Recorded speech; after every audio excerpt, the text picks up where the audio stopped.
ថ្ងៃនេះនាងខ្ញុំនឹងបង្ហាញបងប្អូនពីរបៀបធ្វើជ្រក់ត្រសក់សម្រាប់ញ៉ាំជាមួយនឹងបាយស្រូបណាជ្រក់នេះគឺខ្ញុំលាយជាមួយនឹងការ៉ុតផងហើយមានលាយជាមួយនឹងល្ហុងតិចៗទៀតសំខាន់គឺស្រួយឆ្ងាញ់ខ្លាំងមែនទែនបើនិយាយពីរបៀបធ្វើវិញគឺអត់មានអីពិបាកទេបងប្អូនចាំមើលតែមួយផ្លេតនឹងគឺដឹងតែចេះធ្វើគ្រប់គ្នាហើយដើម្បីកុំឲ្យចាំយូរសូមមកមើលពីវិធីធ្វើទាំងអស់គ្នាដំបូងនេះគឺខ្ញុំមានជាមួយនឹងត្រសក់ចាត្រសក់នឹងយើងចិតសបកវាតិចៗទៅលាងទឹកលាងអេស្អាតមកបន្ទាប់មកគឺខ្ញុំហាន់បែបហ្នឹងណាបងប្អូនចង់ហាន់ជាច្រវាមូលក៏បានដែរគឺអាស្រ័យតាមចំណូលចិត្តបន្ទាប់ពីយើងហាន់ត្រសក់ហាន់អីហើយហ្នឹងគឺការ៉ុតអីហ្នឹងគឺយើងហាន់វាស្ដើងដែរមកសម្រាប់ការ៉ុតគឺបងប្អូនអាចហាន់ជាមួយនឹងកាបិតមុខពីរបានចាល្ហុងអីហ្នឹងបងប្អូនក៏អាចហាន់ជាមួយនឹងកាបិតមុខពីរបានដូចគ្នាបន្ទាប់ពីយើងហាន់បន្លែហាន់អីរបស់យើងហើយអស់ហ្នឹងគឺយើងដាក់អំបិលមកលព្រាបាយទៅហើយយើងប្រឡាក់អំបិលជាមួយនឹងត្រសក់មួយអីហ្នឹងចាឲ្យបានចូលសព្វគ្នាមកហើយយើងផ្អាប់វាទុកចោលកន្លះម៉ោងណាចាកន្លះម៉ោងក្រោយសូមយើងយកបន្លែរបស់យើងទៅលាងទឹកយើងធ្វើបែបហ្នឹងដើម្បីឲ្យបន្លែរបស់យើងនឹងស្រួយឆ្ងាញ់ហើយទន់ល្អហ្នឹងហើយវាសពតិចណា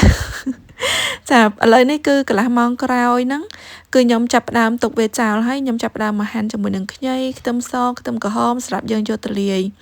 សម្រាប់ខ្ញីនេះបើសិនជាបងប្អូនអត់ដាក់គឺជ្រក់យើងអត់ឆ្ងាញ់ទេអញ្ចឹងត្រូវតែដាក់តិចច្រើននេះគឺត្រូវតែដាក់ហ្មងដាក់មកល្មមទៅបានហើយខ្ទឹមសនឹងយើងច្រាំចំណែកខ្ទឹមក្រហមនឹងយើងហាន់ប្រទេសស្ដើងចាបន្ទាប់ពីហាន់គ្រឿងរបស់យើងហើយហ្នឹងគឺយើងដាក់ឆ្នាំងមួយទៀតមកហើយឆ្នាំងដដែលហ្នឹងបងប្អូនសំទោសចាគឺយើងយកវាទៅលាងទឹកយកត្រសក់ហ្នឹងយកទៅលាងទឹកសិនណាលាង3-4ទឹកហើយគឺយើងស្រោះមកសន្ទុះសិនដើម្បីស្រោះទឹកណាចាកាលណានៅទឹកលេលាក់អញ្ចឹងយើងយកមកធ្វើជ្រក់ទៅក៏អត់សូវឆ្ងាញ់ទេហ្នឹងហើយបន្ទាប់ពីយើងស្រោះហើយហ្នឹងគឺយើងចាប់ផ្ដើមលាយគ្រឿងតែម្ដងសម្រាប់គ្រឿងនេះដែលខ្ញុំយកមកធ្វើជ្រក់ហ្នឹងគឺខ្ញុំយកទឹកត្រីផ្អែមដែលខ្ញុំធ្វើរដងហ្នឹងគឺខ្ញុំយកមកធ្វើជ្រក់តែម្ដងហើយសម្រាប់ទឹកត្រីផ្អែមហ្នឹងគឺខ្ញុំលាយគ្រឿងស្មើគ្នាចាឥឡូវហ្នឹងខ្ញីខ្ទឹមអីហ្នឹងយើងដាក់ចូលអស់មកហើយនេះគឺទឹកត្រីផ្អែមនេះគឺមានចំនួន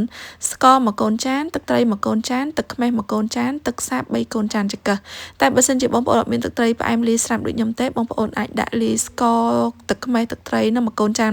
ស្មើគ្នាមកបើសិនជាយើងធ្វើតែបន្តិចយើងដាក់កូនចានទូចទៅបានហើយតែបើថាយើងធ្វើច្រើនយើងដាក់កូនចានធំទៅធ្វើមិនខ្វល់ឲ្យស្មើគ្នាមកជ្រក់របស់យើងដឹងតែឆ្ងាញ់ហើយនៅពេលដែលខ្ញុំលាយប៉ុណ្ណឹងហើយហ្នឹងគឺខ្ញុំបានដាក់ជ្រក់ម្ទេសដែលខ្ញុំបានធ្វើមុននឹងដាក់ចូលទៀតបើបងប្អូនអត់មានជ្រក់ម្ទេសដូចខ្ញុំទេបងប្អូនយកម្ទេសទៅស្ងោរហើយកិនឲ្យម៉ត់ហើយយកមកច្បល់ជាមួយគ្នាមកចានិយាយពីថារសជាតិគឺឆ្ងាញ់បងប្អូនអើយទុកក្នុងទូទឹកកកកន្លះថ្ងៃអីទៅដើម្បីជ្រក់របស់យើងស្រួយឆ្ងាញ់ចាប៉ុណ្នេះមកគឺរៀបរាប់ជាការស្រេចនេះគឺជាប្រភេទម្សៅកូឡាជែនដែលយើងញ៉ាំជារៀងរាល់ថ្ងៃដើម្បីជួយបន្ថែមជាមួយនឹងសុខភាពស្បែកចាសម្រស់ក្មេងជាងវ័យចារឹតតែញ៉ាំគឺរឹតតែស្អាតសំខាន់ណាស់នៅពេលដែលយើងញ៉ាំទៅជួយបំបត្តិស្នាមជ្រីវជ្រួញស្នាមចំស្នាមអុចខ្មៅ